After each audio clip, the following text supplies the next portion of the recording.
समझे?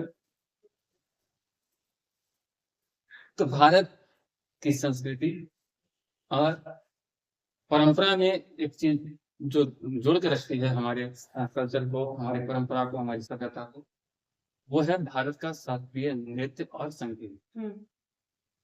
और इससे रिलेटेड क्वेश्चन ऐसा कोई भी परीक्षा नहीं होता होगा जिसमें नाच था। और इसको याद करना ज्यादा मुश्किल भी नहीं है, क्योंकि अगर नेशनल वाइड बात की जाए, 8 ही लोक नृत्य हैं जिसको राष्ट्रीय लेवल से आपको पढ़ना है। ठीक है। क्षेत्रीय स्तर पे भी कुछ कुछ हो सकते हैं, अलग अलग राज्य के। तो क्षेत्रीय स्तर पे जब होगा तो आप झारखंड के हो तो आपको यूपी, मराठवाड़ जैसे जगहों की नहीं पढ़नी। आप यूपी के हो तो झारखंड जैसे जगहों का लोक नृत्य नहीं पढ़ना। क्षेत्रीय सिलेबस जो होता है वो रीजनल सिलेबस अलग होता है, नेशनल सिलेबस अलग होता है। तो अगर आप झारखंड के हो तो नेशनल सिलेबस का 8वां नृत्य पढ़ लो, और जो रीजनल आपका झारखंड का है वो झारखंड का पढ़ लो। अगर आप यूपी से बिलोंग करते हो तो यूपी का नेशनल पढ़ लो।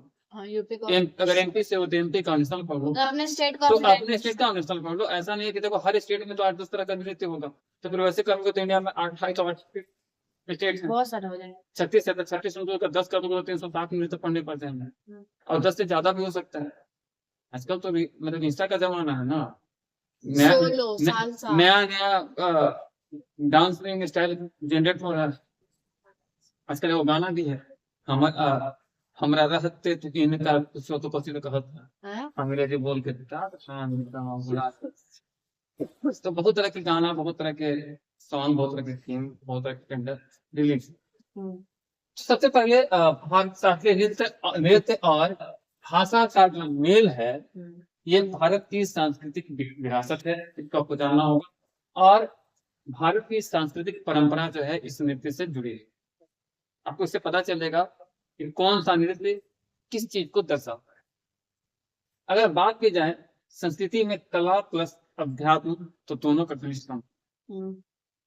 अगर जितना भक्ति परंपरा का आपके जीवन में जरूरत है, उतना ही कला का जरूरत है। तो डांस क्या है ना, डांस सिर्फ एंटरटेनमेंट नहीं है, आपके उस सौंदर्य का रूप।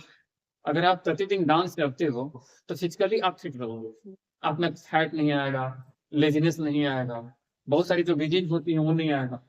पतंजलि ने जब योग परंपरा शुरू किया तो योग जो करते हैं वो स्वस्थ रहते हैं। तो डांस भी एक तरह का योग ही है, क्योंकि आप बॉडी का फुल मूवमेंट होगा। हाँ, इसमें बॉडी का पूरा मूवमेंट होता है। अब मान चलो ना कि आपके घर में कोई बड़ी सी कार है, फोर्ड की कार है या BMW कार है, और उसको ले जाकर गैराज में तो 5 साल चलाओ तो बैठ जाएगा उसका इंजन, तो खराब हो जाएगा। तो वैसे ही हमारा बॉडी है। आज के डेट में जितने भी कार, तो प्लेन, हाईवे या जो भी इंजन बन रहे हैं, उसका कॉन्सेप्ट क्या है, बॉडी का स्ट्रक्चर है, इसी स्ट्रक्चर को डेवलप किया गया। तो जाहिर सी बात है कि आपको ये सोचता है कि हम सो के अपने हेल्थ को मजबूत कर रहे हैं, तो ये निहायत गधा आदमी है, गधी आदमी जो वैसे सोचता। हाँ, आप जितना ज्यादा मेहनत करोगे आपके लाइफ में बीमारी उतनी कम होगी, पहली चीज। और दूसरी चीज कि आपका लॉन्ग लाइफ उतना ज्यादा है, जीवन भी उतना ही लंबा होगा। और कोई अगर काम चोरी करता है, उसको ये जरूर लगता है कि हम मम्मी बोली तो काम नहीं किए तो हम बहुत बड़े हो गए, पापा बोले, अंकल बोले, भैया बोले, सर बोले, काम चोरी करके नहीं पढ़े, उम्र नहीं बनाए, तो बहुत सर को इंसल्ट कर दिए या सर का पास नहीं मान के प्राउड फील कर रहे हैं, इससे कभी कभी आप लोग करते हैं। तो इसका मतलब ये नहीं है कि ऐसा है, आप नहीं पढ़ रहे हैं इट मीन्स कि वो आपकी कमजोरी है। तो वैसे ही डांस भी एक आर्ट है, और डांस आपके बॉडी के लिए, सौंदर्य के लिए, सुंदरता के लिए जरूरी है। तो अलग अलग समय में अलग अलग डांसों का शुरुआत किया गया। तो नाट्य शास्त्र के अनुसार नृत्य केवल मनोरंजन का साधन नहीं है, बल्कि यह नाट्य यज्ञ है। इसको यज्ञ की उपाधि है। अब ये नाट्य शास्त्र क्या है, तो नाट्य शास्त्र जो है पुस्तक, ठीक है, और इसके लेखक कौन है, भरत मुनि। नाट्य शास्त्र क्या है, एक ग्रंथ है, हाँ पुस्तक है, ग्रंथ है। इसके लेखक कौन है, भरत मुनि। और इसकी रचना कब हुई है, 200 ईसा पूर्व, यानी कि अब कितना है, 2025 है, हाँ। तो 2025 से भी 200 साल पहले, यानी कि लगभग 2700 साल पहले। 2025 से 2225 साल पहले, 2225 साल पहले एक पुस्तक का रचना होता है, आज से 2225 साल पहले। तो पुस्तक का नाम है नाट्य शास्त्र, उसके लेखक हैं भरत मुनि।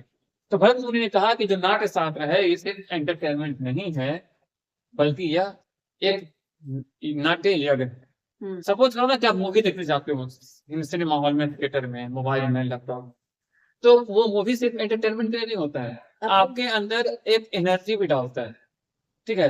हाँ। क्योंकि हर इंसान का जो बिजी शेड्यूल हो गया, जो हैप्टिक लाइफ हो गया, बहुत सारे इश्यूज हैं, तो उसको बाहर निकालने के लिए बीच में एंटरटेनमेंट का डोज चाहिए होता है। टीचर भी आजकल आप देखोगे कि जो न्यू जनरेशन के टीचर हैं, पुराने वाले टीचर तो बहुत स्ट्रिक्ट होते थे, न्यू जनरेशन के टीचर है पढ़ाई में एंटरटेनमेंट को इन्वॉल्व कर, मतलब पढ़ाने का तरीका उनका जो है एकदम एंटरटेनिंग हो गया है, वो मस्ती भरे स्टाइल में पढ़ाते हैं ताकि बच्चों में कोई प्रेशर ना पड़े, क्योंकि आज कंपटीशन बढ़ गया तो प्रेशर ही बढ़ेगा। पहले कंपटीशन कम था, तो कंपटीशन बहुत ज्यादा होगा, एक एक सीट के लिए 2-2 लाख 3-3 लाख लोग फॉर्म अप्लाई करते हैं, तो 3 लाख में से एक ही बंदा को नौकरी मिला, तो उस 3 लाख में कंपटीशन जबरदस्त है, तो प्रेशर भी जबरदस्त है। तो प्रेशर को रिलीज करने के लिए पढ़ाने का तरीका टीचर लोग चेंज कर दिए हैं, जो नए लोग, हो सकता है कि उसमें कुछ पेरेंट्स को बुरा भी लगता होगा या कुछ बच्चे को बुरा लगता होगा, सर ज्यादा ही वल्गर हो गए, लेकिन ये नीड है। तो नाट्य यज्ञ जो है, इसमें 3 चीजें बताई गई हैं। पहला बताया गया है कि नाट्य ईश्वर की आराधना, तो इसमें है ईश्वर की आराधना। आप जो हमारे आर्ट राष्ट्रीय लोक नृत्य हैं, आप उसमें किसी को उठा कर देख लो, भरतनाट्यम हो, कथक हो, कथकली हो, या जो भी हो, आप सबका नृत्य जब देखोगे तो अक्सर जो होता है ये ईश्वर की आराधना के लिए किया है, अलग अलग राज्यों।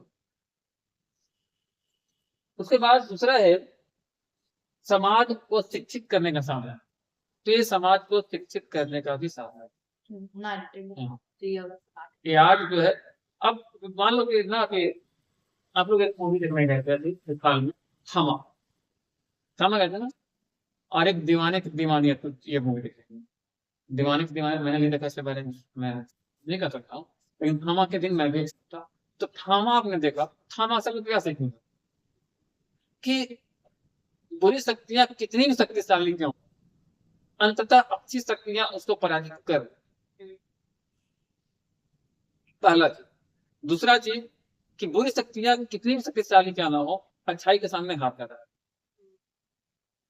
वो हीरोइन जो थी वो मतलब ह्यूमन तो थी नहीं, लेकिन ह्यूमन के लव में, अट्रैक्शन में हर, क्योंकि वो ह्यूमन जो था, वो जो हीरो था, वो इनोसेंट था, अच्छा लगता था। तो कहने का मतलब है कि अच्छाई हमेशा जीतती है।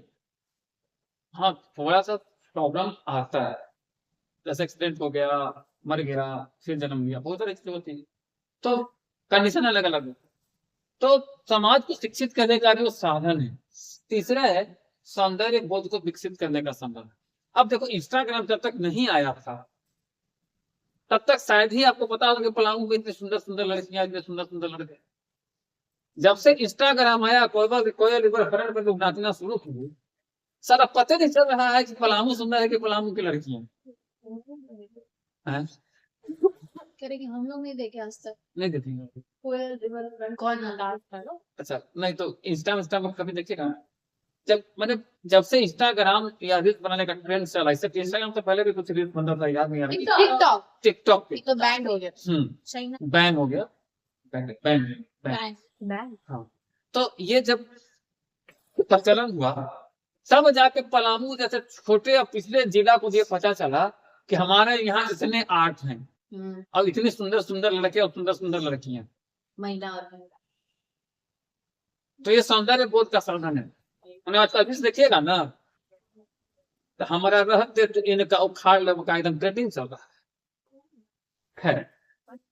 तो नाट्य शास्त्र को 3 भागों में विभक्त किया गया। पहला है नृत्य, नृत्य नहीं नृत्य, यहाँ देखिए लिखा हुआ है नृत्य। तो नृत्य में क्या होता है कि ताल और लय पर आधारित गतियां होती है। यहाँ पे कुछ बज रहा है तो उसके आधार पे आपको बैलेंस करना होगा सानी।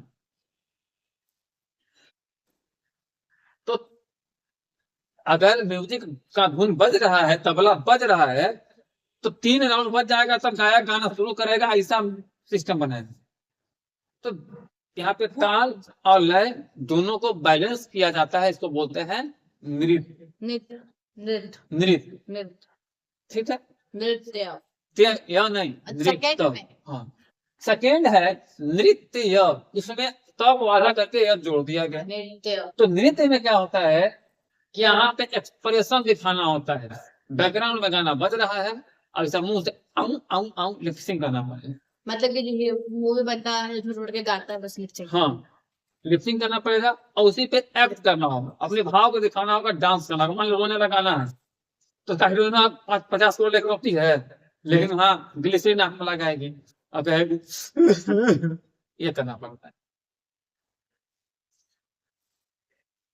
तो कहने का मतलब है कि नृत्य में क्या होता है, भाव और अभिनय। यहाँ पे फीलिंग्स दर्शाना होता है और एक्टिंग करना होता है, एक्सप्रेशन देना होता है। यानी कि अगर मान के चलो कि फिल्म बन गया और हीरो के दिया जो है, हीरो के बाप दूसरे कर दिया, तो हीरोइन का एक्सप्रेशन क्या होगा, उदासी का होगा।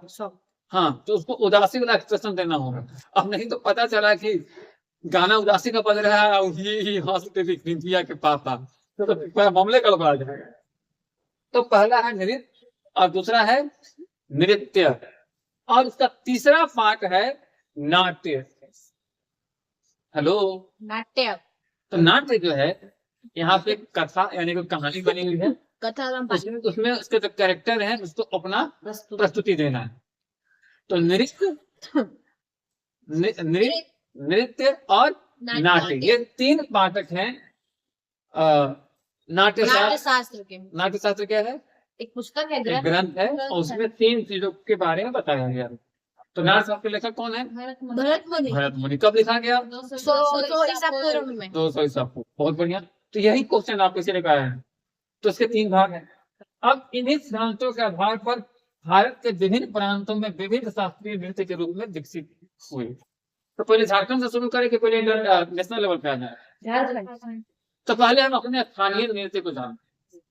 तो हमारे यहाँ 4-5 को नाच जो है बहुत पॉपुलर है, नाच माने नृत्य। लेकिन हम लोग देहाती आदमी है, लोकल आदमी है, प्योर झारखंडी है, ठीक है।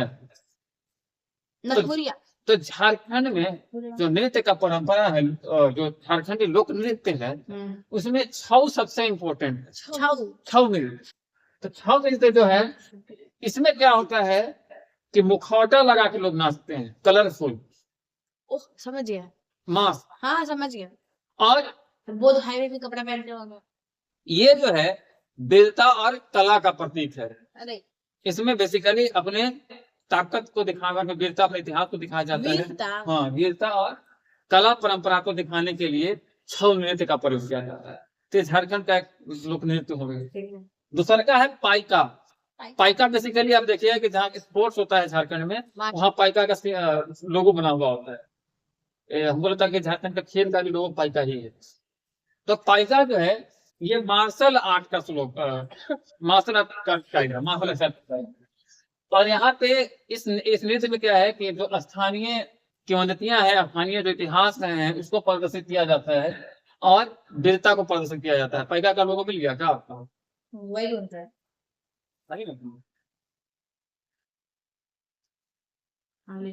मिल गया ना, पाइका झारखंड। हाँ,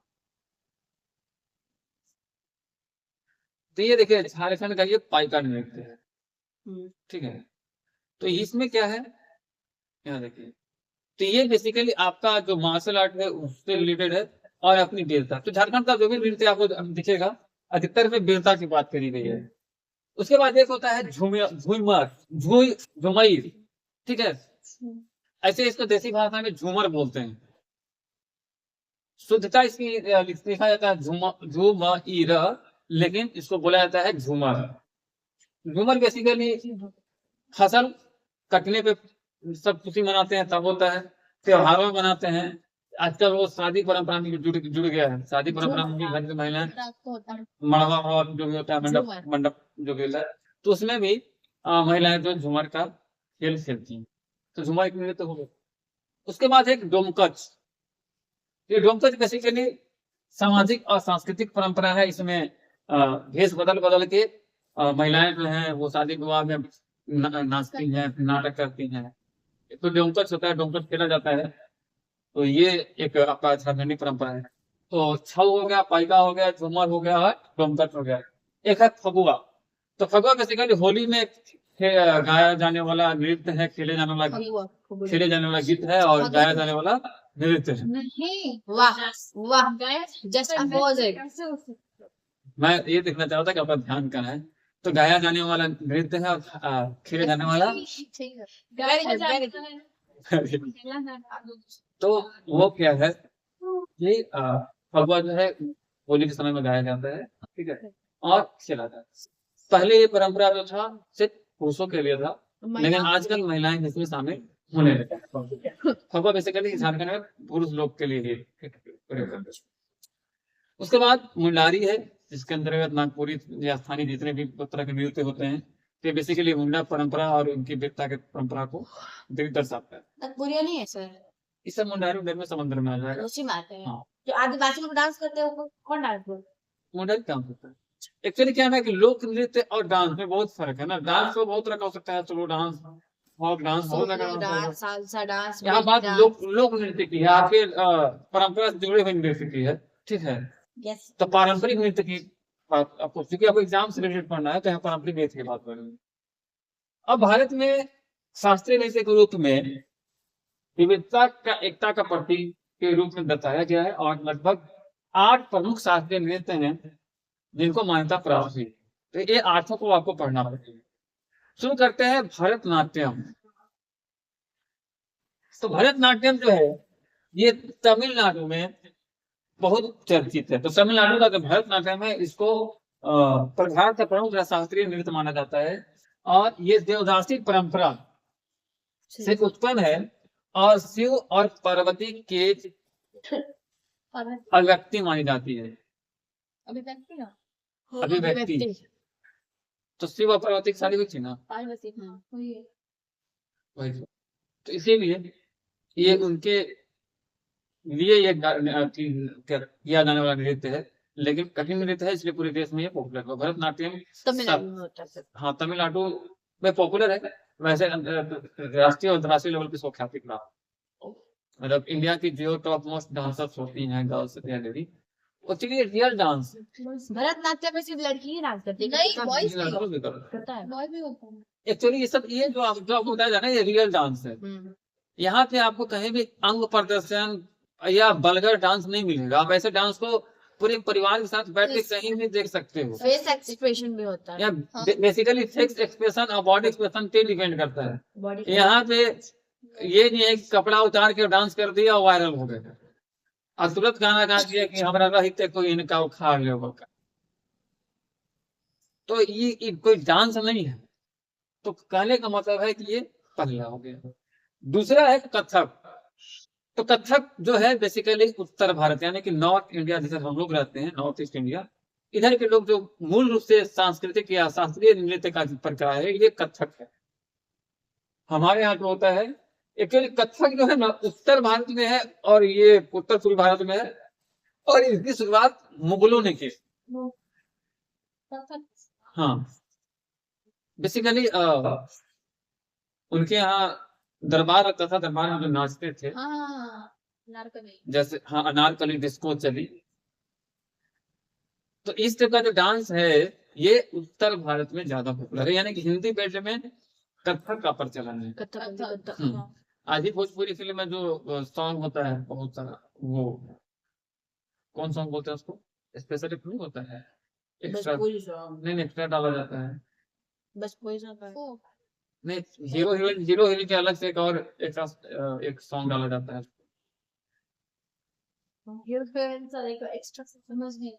समझ गया लेकिन वर्ड नहीं आता है,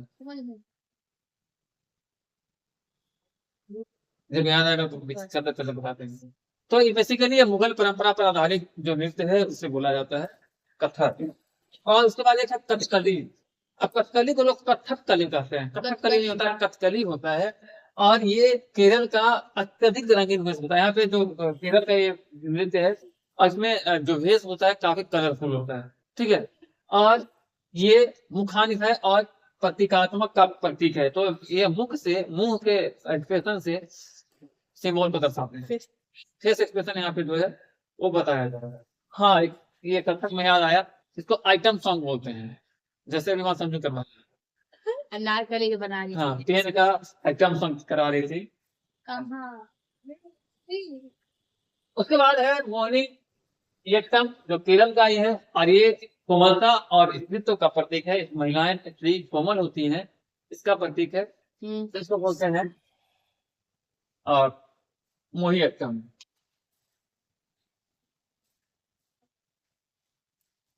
और कृपया करके फोन आप लोग साइलेंट में रखा करें, ठीक है।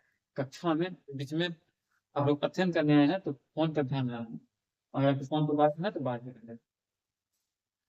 उसके बाद आते हैं ओडिसी। भाई ओडिसी नृत्य है तो जाहिर सी बात है कि उड़ीसा से रिलेटेड होगा, नाम से क्लियर है। उड़ीसी तो ये ओडिसी नृत्य में क्या है कि मंदिर से परंपरा जुड़ा हुआ है, और ये त्रिभंगी मुद्रा में भक्ति भाव से जुड़ा हुआ नृत्य है। क्योंकि आपको पता है कि उड़ीसा में एक बहुत बड़ा मंदिर है, पुरी जगन्नाथपुरी का मंदिर, हाँ ब्लैक और व्हाइट पत्थर से। हाँ, तो वहाँ पे जो नृत्य ओडिसी नृत्य जो होता है वो भक्ति परंपरा से जुड़ा हुआ होता है, और ये त्रिभंगी मुद्रा में होता है। तो बेसिकली इसमें क्वेश्चन ये है कि त्रिभंगी मुद्रा क्या है, त्रिभंगी मुद्रा किस नृत्य में आता है। छोड़ देना संजय जी, समय आएगा तो पता चल जाएगा। त्रिभंगी त्रिभंगी मुद्रा किस नृत्य में समाहित, तो आपको लिखना होगा उड़ीसा, ठीक है। उड़ीसा ओडिसी नृत्य है, उड़ीसा स्टेट है ना। स्टेट है उसका। उसके बाद है कुचिपुड़ी। कुचिपुड़ी तो डांस देखे हैं, सुने भी है। सानिया जी कुचिपुड़ी देखी भी है, सुनी भी है, तो क्या आप करना पसंद करेंगे। नो, फिर कभी करेंगे। आप लोग बने रहिए सानिया जी का डांस देखने के लिए कुचिपुड़ी स्टैंड में है। तो कुचिपुड़ी जो है आंध्र प्रदेश का है, और नाट्य और नृत्य का समन्वय है। यहाँ मतलब कहने का मतलब है कि यहाँ पे एक्टिंग भी होता है और डांस भी होता है। Acting plus dance equal to Kuchipudi. And Manipuri, तो मणिपुरी में मणिपुरी जो है नाम से पता है मणिपुर में होगा, और यहाँ पे राधा कृष्ण की लीला, यानी कि जैसे रामलीला होता है ना, वैसे राधा कृष्ण की लीला पर केंद्रित होता है। और ये काफी कोमल है और लयात्मक, लय मतलब लय में होगा, सीक्वेंस में होगा। समझ गए लय। हाँ, सुर है न ताल है, था ना ताल, सुर है न ताल है, जिंदगी बेकार, जिंदगी बेताब है, बेकार सेंटेंस नहीं बोलेंगे। बेताल वाला फिर वहाँ थामा मुंह में बेताल ना था सर। हाँ, उसके बाद है सतित्रियां। सतित्रियां जो लोग नृत्य है, ये बेसिकली आपको असम में पाया जाता है, उत्तर भारत में, और इसकी शुरुआत की थी वैष्णव संत शंकर देव ने, और ये भक्ति आंदोलन का प्रतीक है। तो भक्ति आंदोलन जब उधर पहुंचा तो उसको बढ़ाने के लिए, फैलाने के लिए शंकर देव ने ये नृत्य को डेवलप किया था। इसका नाम था सतित्रियां। हाँ, तो कहने का मतलब है कि यह केवल कला नहीं है, बल्कि भारतीय जीवन दृष्टि है। शिवम सुंदरम सत्यम। अब है क्या कि शिवम सुंदरम सत्यम लिखा जाता है, लेकिन आज का जनरेशन इसको उल्टा पढ़ता है, सत्यम शिवम। एक वो भी आया था और उसके लिए वो आसान है। हाँ, अब इसके चलते वो सत्यम शिवम सुंदरम हो गया है, तो लोग सेंटेंस को सीधा मानने लगे, लेकिन सोता है शिवम सुंदरम सत्यम। तो शिव ही सुंदर है और शिव ही सत्य है। सत्य ही शिव नहीं है, शिव ही सुंदर है और शिव ही सत्य। तो शिवम सुंदरम और सत्यम। तो कहने का मतलब है कि संगीत में, नृत्य में, नाट्य में सबसे पहले जरूरी होती है देह की, बॉडी की। हाँ, जब बॉडी रहेगा तब ना मूवमेंट होगा, देह की। उसके बाद संगीत की, म्यूजिक। अगर आप फिट हैं और बैकग्राउंड से सुंदर सा म्यूजिक बजने लगे तो बॉडी अपने आप रखने लगे। उसके बाद साहित्य की, यानी कि आपको साहित्य का जानकारी होना चाहिए। और तीसरा के बाद चौथा है दर्शन। तो आपके पास थिंकिंग होना चाहिए, तभी आप न्यू चीजें जनरेट कर पाओ, अडॉप्ट भी कर पाओ। हाँ, तो देह प्लस संगीत प्लस साहित्य प्लस दर्शन इक्वल टू लोक नृत्य या लोकनाट्य। क्लियर है? आज अगर आप बात कीजिए धार्मिक परंपराओं की, तो भाषा में संस्कृत, पाली और प्राकृत भाषा ने जितने भी धार्मिक ग्रंथ हैं या साहित्य हैं उसको स्वर दिया। पहले गीत कहाँ से आते थे? ग्रंथों से आते थे। गीता के उपदेशों को पढ़ा जाता था, रामायण के चौपाइयों को पढ़ा जाता था। हाँ, तो पहले वो गीत होते थे। आजकल ना आता है सिला सिला की जवानी, गाना है भाई। एक और गाना था। कौन गाना? हाँ, फेविकॉल से चिपका के सैया चिपका के सैया फेविकॉल। अरे गाना था। अरे हाँ हाँ, गाना ही था। हाँ, बोल रहे हैं। अरे आप तो वही गाना था। गाना वाला हाँ। अब ये गाना आता है। एक और था। हाँ, कौन सा? ध्यान नहीं है। बीड़ी जलाइले जिगर सा पिया। अरे भाई, बीड़ी जलाने के लिए सलाई का जरूरत होगा, लाइटर का जरूरत होगा, आदि का जरूरत होगा, या यहाँ जिगर से किसी बीड़ी जलना है? कुछ ज्यादा ही दर्शन हो गया है, ज्यादा ही आजकल सोच बढ़ गया है। अब बीड़ी और सिगरेट जिगर से जला दे रहे हैं। अरे भाई, तो सलाई का बिक्री बंद हो जाएगा। लाइटर माचिस लाइटर का बिक्री बंद हो जाएगा। जब मैं बादल बन जाता हूँ, बारिश बन जाने में। अच्छा, जब तुम बादल बन जाओ तो बारिश बन जाएगी। भगवान इंद्र आसमान क्या करे? मुंह देखेंगे हम लोग। बताओ। मुंह देखेंगे। तो कहने का मतलब है कि संस्कृत, पाली और प्राकृत भाषा ने भारतीय दर्शन, धर्म ग्रंथ और साहित्य को स्वर दिया था। हालांकि वर्तमान में हिंदी, तमिल, बंगला, मराठी, तेलुगु, मलयालम, गुजरात, उड़ीसी, भोजपुरी ने भी इसको स्थान देना शुरू कर दिया है। लेकिन आजकल तो बहुत सारी चीजें, जैसे अभी अनिया जी नए नए गाना हम तो सुने भी नहीं थे, तो अभी बताएं कि फेविकॉल आपके से। समय के गाना है मेरे सर? हाँ। जी। अच्छा। मेरे समय का तो बड़ा नहीं है। तो थामा मूवी में था जो मलाइका डांस की थी। हाँ, मलाइका डांस की थी। कौन सा? दारू से रिलेटेड गाना था। दारू, हाँ, दारू वाला था। हाँ, याद नहीं आ रहा। हम बोतल नहीं पिए तो क्या जिए। हाँ, नहीं दारू नहीं पिए तो क्या पिए? हाँ, नहीं जिए। हाँ, क्या खाक वो जिया जिसने दारू नहीं पिया, जिसने प्यार नहीं किया। जो भी कहते हैं बहुत अनुभवी लोग हैं हमारे यहाँ, लेकिन खुद गाना इधर से आ रहा है, खुद गाना उधर से आ रहा है। नहीं, अभी मैंने बताया है कि नृत्य और सिंगिंग या सॉन्ग जो है ये मानसिक बुद्धि के लिए जरूरी है, तो इसको अन्यथा नहीं लेना है। गाना गाइए, जम के गाइए, लेकिन कोशिश कीजिए कि शास्त्रीय संगीत का प्रयोग कीजिए। ठीक है। अब आते हैं कुछ अन्य जो लोक परंपरा है हमारे यहाँ।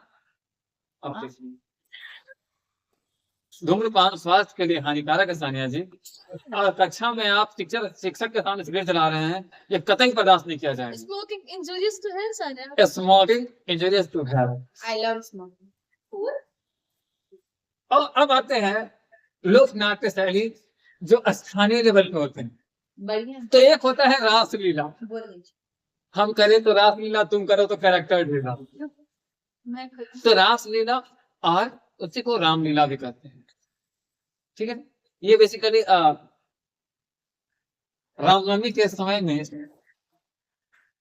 अलग अलग जगहों पे होता है। कब होता है रासलीला? रामनवमी में। और रामलीला कब होता है?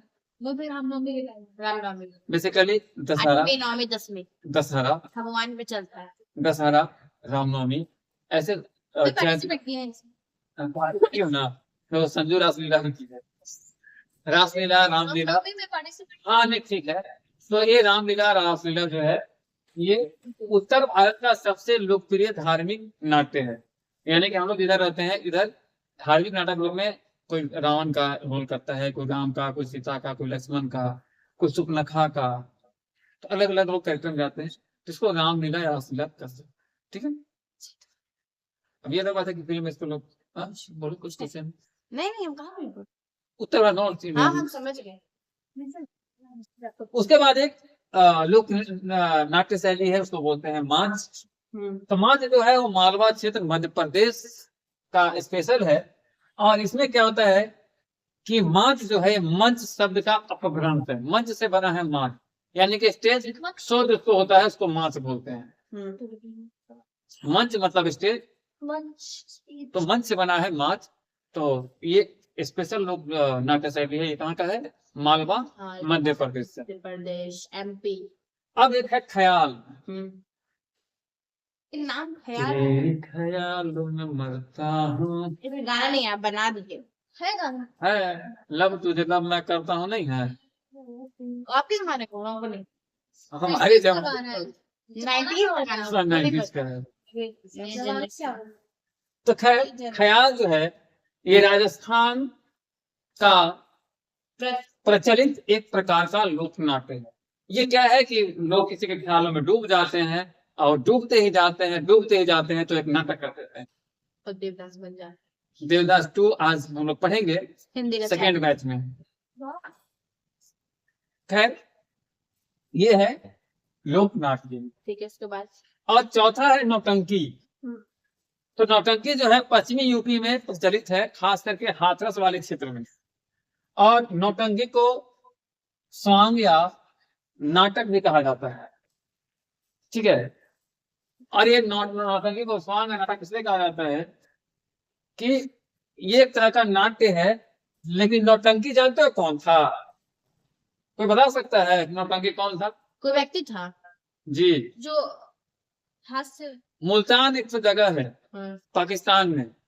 वहां जो सौरी राजकुमारी थी ना, मैंने मुल्तान की जो राजकुमारी थी उसका नाम था नौटंकी। और वही नृत्य परंपरा अभी भी वहां पे उपलब्ध है, उसी के नाम पे नृत्य परंपरा है।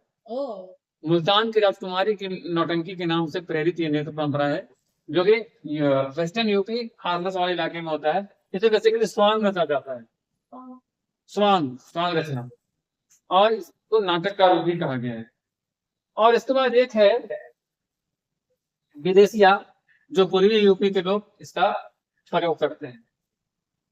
और वर्तमान में बहुत सारे हैं, पारंपरिक नाटक, आधुनिक नाटक। पारंपरिक नाटक अलग अलग क्षेत्रों में चलता है, और आधुनिक जो आजकल थिएटर्स में वेस्टर्न कल्चर से रिलेटेड जो कल्चर है, सिनेमा हॉल में फिल्म बन रहा है, जो आधुनिक नाटक का पार्ट है। आई थिंक आप लोग को समझ में आ गया होगा। समझ में आ गया? कोई डाउट है? हाँ पूछिए, पूछ लीजिए। वहाँ पे क्या लिख रहा है समझ में नहीं आ रहा नीचे।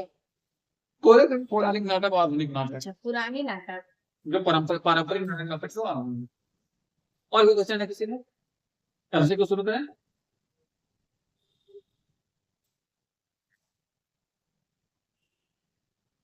तो कॉपी कलम निकाल लीजिए, कुछ इसी से रिलेटेड एमसीक्यू करेंगे। जब एग्जाम थे तो बेसिकली एमसीक्यू पे फोकस करना पड़ेगा आपको। वहाँ फेविकोल से और बीड़ी जलाने से काम करना। सिगरेट जलाओगे? रुको, तुम्हारे पापा को बोलते हैं सिगरेट जलाओगे ना। आई खुद बोले smoking is engineers to health. अंग्रेजी आप आरी तो किस क्या का वो ब्लैक वाले थी ना।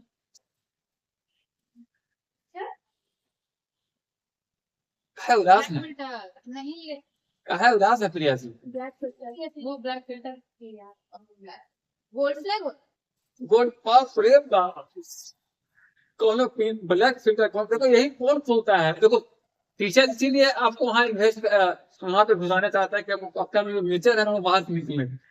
खुलिएगा तो आप पहले से तो देखेंगे कि आप क्या प्रयोग करते हैं। अच्छा, देखो सिग्नेचर गुटखा होता है वो। अच्छा, दिल को वाह विमला पान चलिए, अगर आप लोगों का गुटखा सिगरेट दारू शराब हो गया हो तो हम लोग कुछ एमसीक्यू कर लें। हाँ। तो कौन सा नृत्य देवदासी रूप से संबंधित है? वो भरतनाट्यम। बिल्कुल, भरतनाट्यम मैंने पढ़ा ही है। स्त्रिया नृत्य की उत्पत्ति किस भारतीय राज्य से हुई?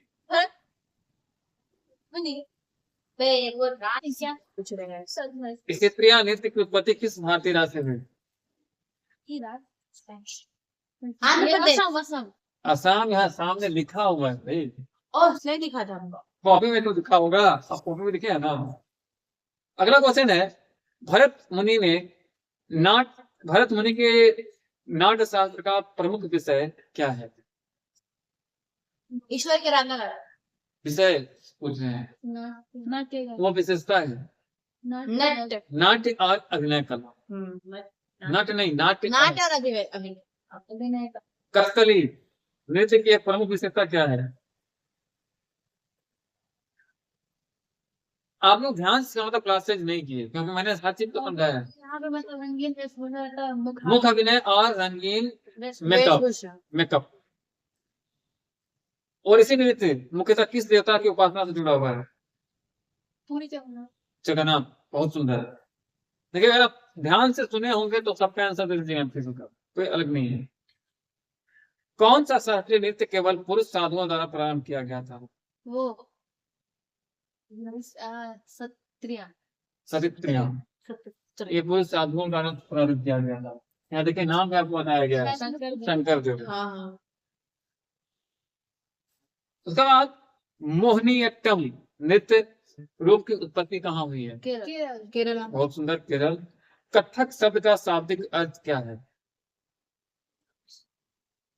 कथक कथक का शाब्दिक अर्थ कथक मतलब होता है, कथक बना है कथा से, मतलब कथा मतलब कहानी, तो कहानी सुनाने वाले को बोलते हैं कथक। आप एक डांस से एक नृत्य से अगर कहानी आपको समझ में आ जाती है तो आप उसको कथक कर सकते हैं। कथा हो गया उसके सामने पर कथा सुनाने वाले। कुछ कथन है, सही कौन है बताइएगा। भरतनाट्यम के गीत मुख्यतः तमिल और तेलुगु में होते हैं, सही है या गलत? सही। सही सही है, एक ही करके चलते हैं ना। सही। कथक के गीत अधिकतर ब्रजभाषा और हिंदी में होते हैं। नहीं। राइट, सही होगा। क्योंकि देखिए आप कथक कहाँ था? उत्तर भारत में। तो हमारे यहाँ ब्रज, हाँ बिहार में ब्रजभाषा, यूपी साइड हमारे यहाँ हिंदी। सही है। मणिपुरी नृत्य का प्रमुख विषय कृष्ण भक्ति है। जी सही बात। राधा कृष्ण का। हाँ सही बात। तो सही है, तो तीनों सही हो गया। हाँ। अगले क्वेश्चन की तरफ चलते हैं। कौन सा भारतीय शास्त्रीय नृत्य नाटक और नृत्य दोनों तत्वों को संबंधित करता है? ये कुचिपुड़ी। कुचिपुड़ी करेक्ट। रस और भाव की संकल्पना किस ग्रंथ से ली गई है? एक ही ग्रंथ की बात ही, ये तो दूसरे ग्रंथ में सोचना ही नहीं था आपको। नाट्य शास्त्र यही पे आपको देखिए, रस भी है और भाव भी है। कौन सा नृत्य रूप वैष्णव भक्ति के आंदोलन से सबसे अधिक जुड़ा हुआ है? ये सत्रिया और मणिपुरी दोनों वैष्णव भक्ति से जुड़ा हुआ है ना। Yes sir. वैष्णव भक्ति नहीं आता है। आगे आते हैं। भारत में भाषा और नृत्य के संबंध में संदर्भ में निम्नलिखित कथनों पर विचार दीजिए। अधिकांश शास्त्रीय नृत्यों के गीत किसी विशिष्ट भारतीय भाषा में रचे गए। सही है गलत? सही है। सही है। नृत्य की व्यक्ति भाषा की भावनाओं को शरीर के माध्यम से प्रकट करती है। सही है सही गलत? बात है। सही है। नृत्य और भाषा का संबंध केवल धार्मिक परंपराओं तक सीमित है। नहीं गलत। बिल्कुल सही, आप लोग पकड़े। भाषा संस्कृति की आत्मा है। हाँ सही इस बात। कथन का सबसे सटीक अर्थ क्या है? ऑप्शन की आत्मा। तो इसका सही आंसर हो जाएगा भाषा संस्कृति की भावना और परंपरा को जीवित रहे। जहाँ से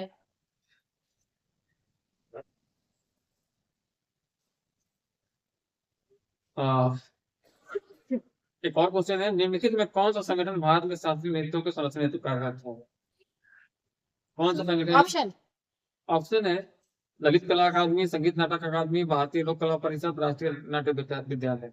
भारतीय संगीत नाट्य अकादमी। तो आज के लिए इतना है, मिलते हैं अगले क्लास में नए टॉपिक के साथ।